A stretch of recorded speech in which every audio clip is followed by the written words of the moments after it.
मला या निमित्तानं एवढंच सांगायचं आहे की तानाजी बाबांनी आपल्याविषयी सांगताना थोडंसं सांगितलं.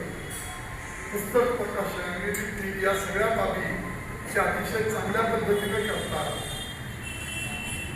या सगळ्या प्रक्रियेमध्ये एक चांगलं चॅनल चालवतात आणि या माध्यमातून त्यांनी हा जिंदाबाद महाराष्ट्र भूषण पुरस्कार सोहळा या निमित्ताने करतोय. मी मनापासून तानाजीराव आणि त्यांच्या घरच्यांना मनापासून शुभेच्छा देतो. पण एक गोष्ट खरी आहे सर, की हे जी वेळ आहे ते माणसाला दिसून येते आणि ती वेळ असल्याशिवाय काम होत नाही.